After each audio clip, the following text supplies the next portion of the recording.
Hi, I'm Taylor, and I thought I would make a video because there's some chocolate on my keyboard. Um, Mainly because I have, I don't know.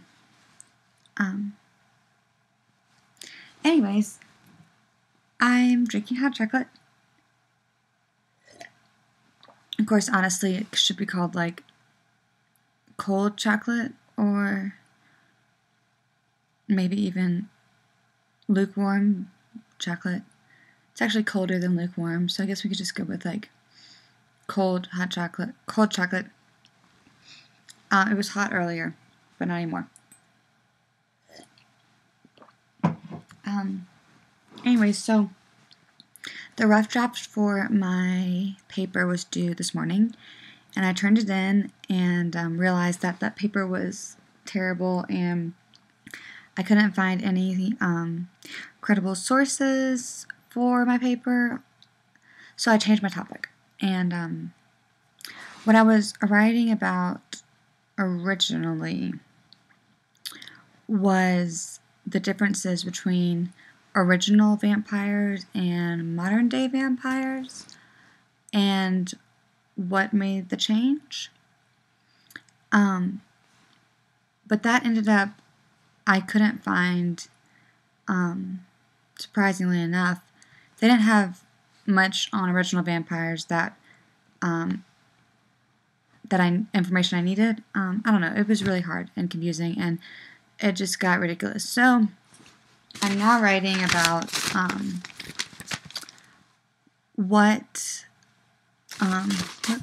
what modern day vampires and kind of, I guess, just the whole media, what vampires are saying about kind of sex and women in general, or basically like the whole damsel in distress thing. I mean, if you think about, and I'm only focusing on film now because I've seen True Blood, love it, and I've seen Twilight. I've actually read those two. They were not. Her writing's really bad. And I watch Vampire Diaries. That's a guilty pleasure of mine. But the point is that I've seen all of those modern day vampire things but I've never read Dracula. I've never read the Anne Rice novels. I've never even read the Sookie Stackhouse novels or the Vampire Diaries novels. So it didn't make sense for me to write about something that I didn't know about. So I'm just focusing on the film adaptations of it. But basically, how in every vampire story, it seems that, a vampire comes to town, and the girl meets the vampire and is drawn to him, and they start dating, if that's what you want to call it. And then another vampire comes into play who is way more appealing, both to the audience and to her. Like in the Vampire Diaries, let's say Elena meets Stefan, and they're dating and everything's happy, and then Damon shows up, and he plays more of the bad guy. He's more rough, he's kind of darker, and she ultimately is more attracted to him, yet hides her feelings because she either doesn't want to hurt Stefan or she feels like, I don't know, but what always happens is she is like, she acts, not she as in Elena, I'm just saying in general, the female characters just play this damsel in distress, and these vampires just save her over and over and over again, and she keeps doing these things because she knows that there's going to be a hot, sexy vampire waiting to come rescue her from, I don't know what. So basically, what is that saying? Like, as women, are we waiting for, our vampire, in a sense, to come save us? Can we not do things on our own? And also, the whole, like, good guy, bad guy thing, obviously we're attracted to this more, like, darker character, and, why is that? And are we going out of our way to find that? Or are we just settling for, you know, the good guy because it's what's expected? I don't know. Anyways, that's what I'm doing right now. It's because my paper just sucked, and I don't know. And school's really like getting stressful, but I made a 66 on my math test, which sucks, and it's my own fault because I didn't study for it, because I was kind of just like, whatever, I don't even care. And then I got the test back and it was a 66, and my grade's now a 79, which isn't too bad. I just have to really work hard on the next test, but it's still frustrating that I could have done better, and I didn't.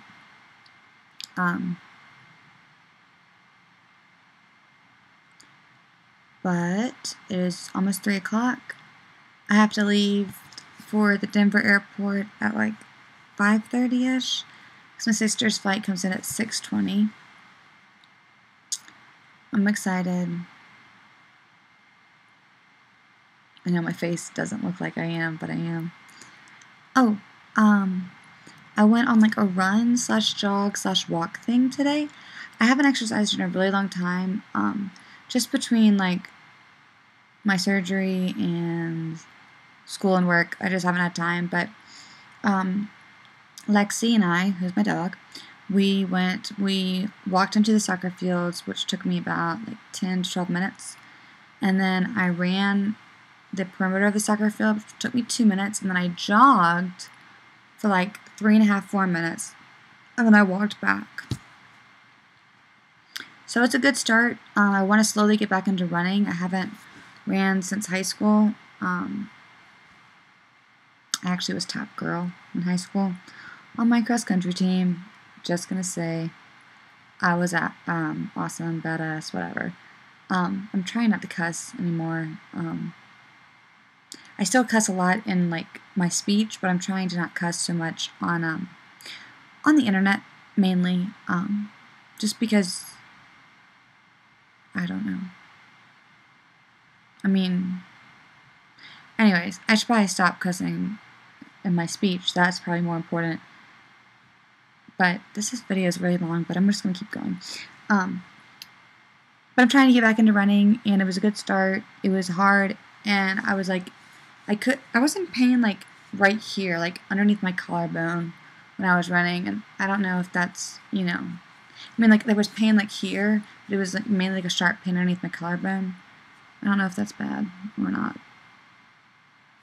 But I went running, and I don't know. This hot chocolate's kind of making my stomach hurt. I think it's the milk. Like, I think I might seriously be lactose intolerant, because every time I drink milk or eat eggs or anything like that, I just don't feel good. And I put milk in my hot chocolate because it called for milk, not water. I prefer water, but of course, if I am lactose intolerant, I'm not giving up cheese or ice cream. I just can't, so I don't know. But I have class tomorrow. I don't think I have any homework I need to do for that, besides just a little bit of reading. But I really need to work on this essay. It's due, our peer review is Monday, so I'm going to have my new essay ready Monday. So I have plenty of time. It should be really good by Monday. I can't do it. Cross your fingers.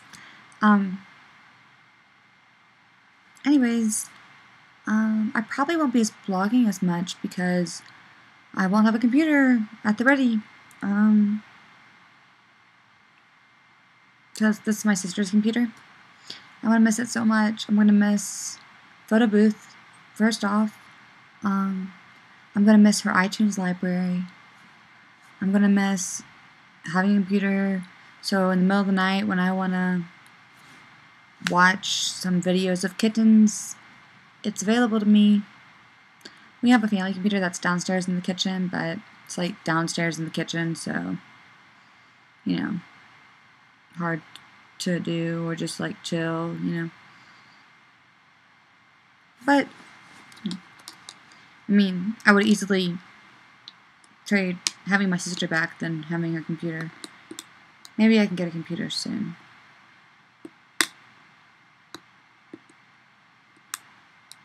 But tonight, I'm going to do some ab workouts, I think, because ever since I had Emma, well, naturally, you know, like I lost a lot of weight, but I'm still like flabby. Like when I stand up straight, like my stomach's flat. But then when I sit down, it's like, you know, it's because there's no muscle in there. I have no muscle left in my stomach. So do some ab work, maybe work on the arms, you know, pump that iron, and maybe do some stretching. It's thundering outside. It's rare for Colorado to have rain. Okay, this video is getting longer and longer and longer and longer and longer. Oh, before I end, here are the pictures. These might be just as bad. I mean, hard to see. Oh, and the letter I got. Okay, this is a letter Mike and Carrie wrote me. They're the adoptive couple I chose. So it says, Taylor, it's hard to believe that Emma Grace is already 7 weeks old.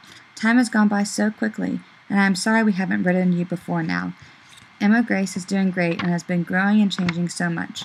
We go to the doctors for a 2-month checkup in a week, and I'm guessing she now weighs somewhere in the 8-pound range. When we went to the doctor for her 1-month checkup, she was 6 pounds 7 ounces, so she has steadily been gaining weight. When I had her, she was like 5'2" or 5'4". Just putting that out there. She's also so much more alert now and just started smiling at us last week. We love her more than words can express, and she melts our hearts each day. I'm so thankful to be home with her daily so I get to watch her as she grows. It's also worked out that Mike is home with her in the mornings a couple times a week while I tutor some old students. He loves spending that special daughter-daddy time with her. She definitely already has him wrapped around her finger. There will never be words to express the amazing gift that you have given us. When we started the adoption process back in December, we started praying then for our future birth mother. The Lord blessed us so much with you.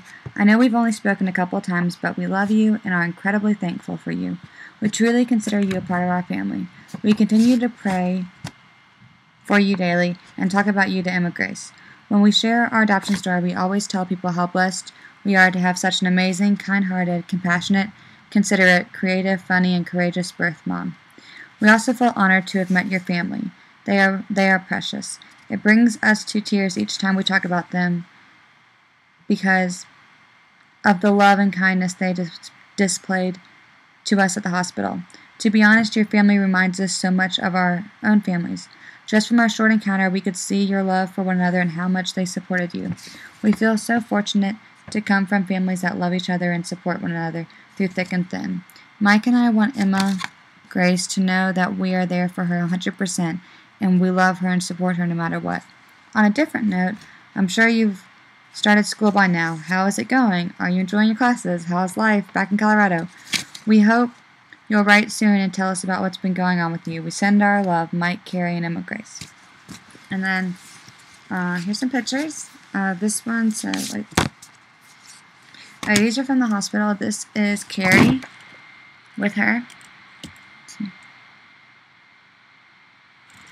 And here's Mike. Now let's see.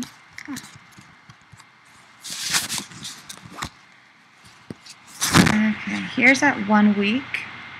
Oop, the screen's coming. There you go.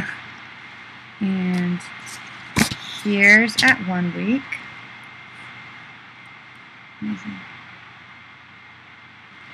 And here's at 1 week. Oh, this way. And here's another one. Man, there's a lot from 1 week. Okay. These two. Oh, let's see. Is this really 1 week? No, this is 1 week. 1 month. Oh, I'm missing one. Oh, where did that one go?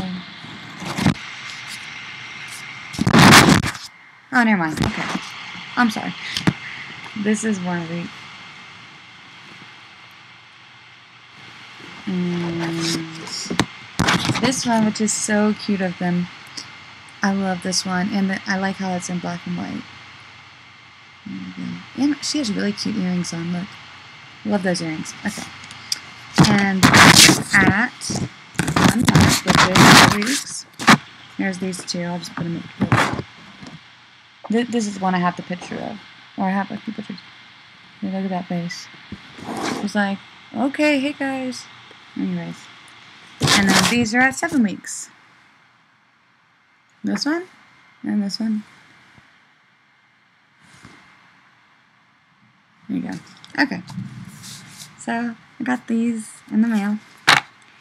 And the letter. And the envelope, if you want to see that.